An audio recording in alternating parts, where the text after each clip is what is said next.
Good evening. So today we're going to talk about implementing change.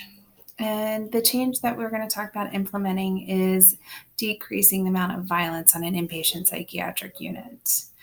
The question at hand is going to be nursing staff in acute psychiatric settings.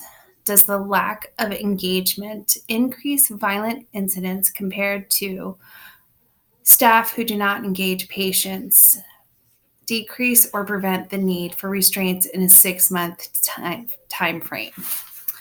So what we do know is that there are lots of incidences where there is a psychiatric patient that's not stable and has the potential for violence.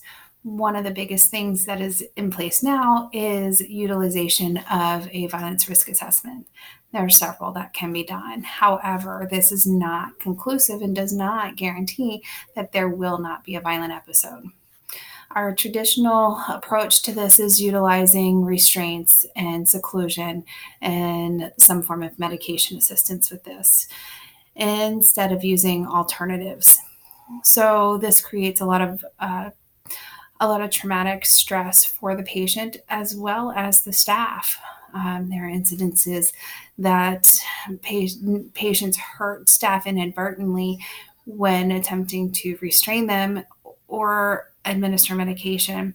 There's also intentional violence where the patient does intend to hurt the staff member, whether it be due to psychosis or agitation or poor boundaries, poor impulse control, or a cognitive impairment. There are several reasons that could cause that potential for harm. So the Joint Commission, one of their behavioral health care national patient safety goals is a reduction of violence. And this is geared towards really a reduction of violence for self, but also having a plan to mitigate the risk. So this will tell you how prevalent violence is, and that we should, in turn, do everything possible to prevent violence. So I have today 6 articles that we're going to talk about that is evidence to back up this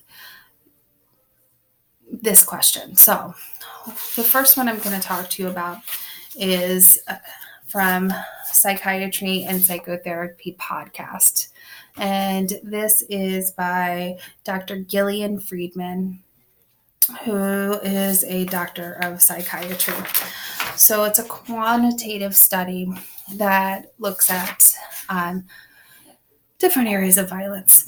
So what she says is that greater than 75% of nursing staff on acute psychiatric units reported being assaulted by a patient. 75%, that's a lot. So this ranges from something mild, from a verbal assault, all the way up to a violent attack. So 1 in 4 psychiatric nurses reports disabling injuries from patient assaults. 1 in 4. And this is a high number. Aggression, when present, works against discharge planning and typically prolongs patient stays. So what that says is that if we are able to control the violence, if we're able to intervene before this happens, we're able to get the patients back out into the community and more successful, and we teach them coping skills. And this is something that is important. So one of the things is, what she says is that you have to promote cooperation and a partnership with the patient. It is important to have that working relationship with the patient. De-escalation strategies are important. And in order to be successful at de-escalation, you have to know the patient. You have to know what their triggers are. You have to know what their preferred interventions are. Without that information, you're not able to successfully de-escalate. So you want to engage the patient early. You don't want to wait. So, and one of the things that she talks about is a collaborative relationship, not only with the patient, but with having that good relationship and maintaining a partnership with the patient is important. So the next article I'm going to refer to is the article by the American Psychiatric Nurses Association. So this one talks about their position on violence and the fact that violence affects everyone.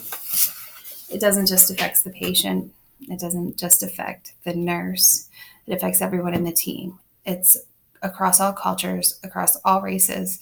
It is something that is so relevant at this point in time in psychiatric nursing. So psychiatric mental health nurses believe that all human beings deserve to be treated with dignity and respect. That's just the truth of the matter. It's a qualitative study that was identifying the risk and protective factors, as well as developing and testing preventative strategies. So the conclusion was that trusting relationships between primary health nurses and individual family members and community is the essential element in the effort to prevent most types of violence. So what it says is that having a relationship with that patient is essential. We also have a study done by the University of Manchester in UK, Serious Violence by People with Mental Illness National Clinical Survey. What that one says is that mental disorders in offenders convicted of serious violence isn't necessarily a precursor to predicting violence. It also identified that having those relationships and co-occurring disorders also are included in this. And it concluded that patients were responsible for a small portion of serious violent offenses. However, high-risk patients required closer supervision and regular inquiry, and talk about thoughts of violence and encouraged to participate in their care. I also have another journal about the New Hampshire hospital that has a Stay Safe Through Violence Reduction program. It's a qualitative study that focused on deconstructing patient violent episodes to determine the variables.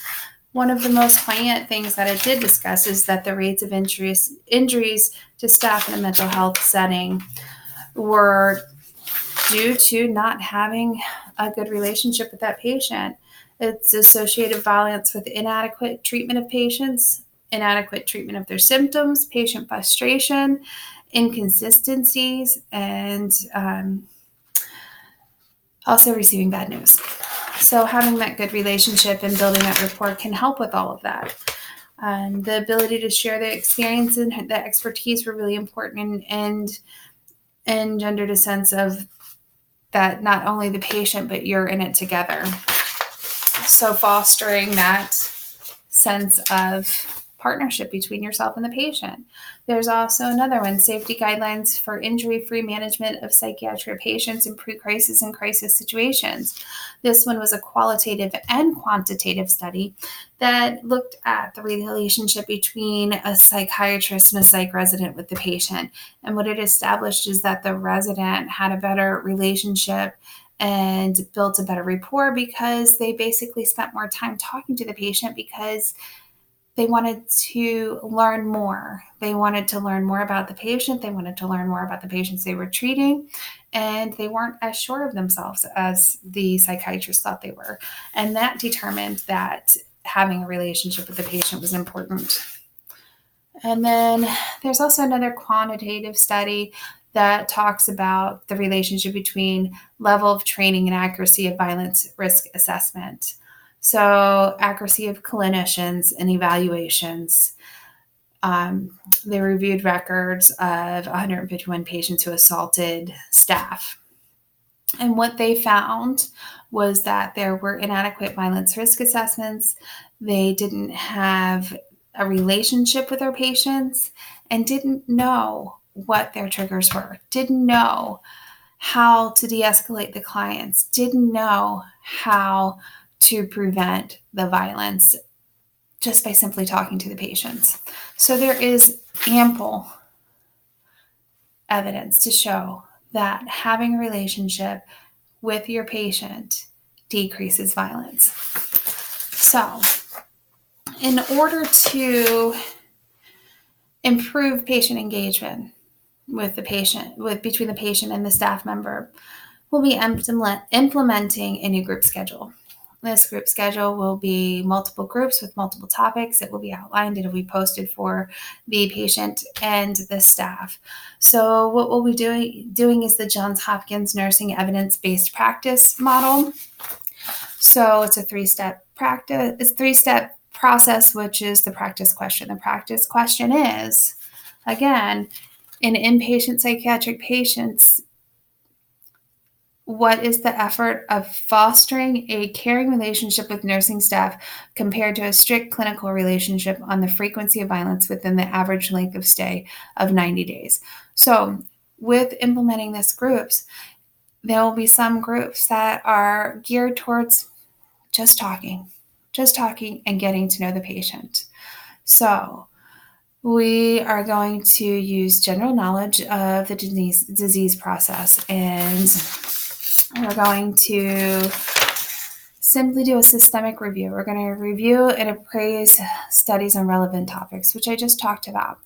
We're going to also determine how we're going to translate this. We're going to do an evidence appraisal. What are the results? So in 6 months from now, we're going to take a look. Are there still as many instances of violence versus what there were before? And how we're going to do that is we're going to do an evidence appraisal. That is going to be the trans-theoretical model of health behavior change. So we're going to look at the 6 stages of change: pre-contemplation, contemplation, preparation, action, maintenance, termination. So I know that it's going to be a resistance to these changes. It's not what we've always done. However, I want to make sure that we are looking at this in a clear perspective and realizing that the evidence does show that engaging in patients will decrease violence. And we all want to be safe. I know that change is hard, but we're going to be able to do this. So we're going to start this next week. And in preparing for that, we're going to be talking about how to present groups. We're going to be talking about how to engage patients, and we're going to be spending a lot of time working on that development there. And then we're just going to keep on reinforcing and keep on doing what's best. So some barriers that I foresee in this is that change is hard. I mentioned that one, but also lack of knowledge. A lot of people don't know how to do groups. So we're going to work on that together. I'm going to be there to support you with that change. Patients are going to be resistant, and how we're going to conquer that is we're going to remind them that participating in group and engaging with staff shows that they are more ready to leave the hospital. It helps them find placement. So we're going to be doing that as well. And then 6 months, we're going to absolutely take a look at where we are and evaluate, make some changes, or continue on the path that we're on, depending on what the outcomes are. Some ethical considerations that we may want to look at is the types of groups that we're doing. We want to be very careful to be culturally sensitive. We want to make sure that we are very clear on what our intended purpose is. And we want to make sure that we're keeping everyone safe and including everyone in the process. So that's the end of this presentation, and I hope you enjoyed our talk.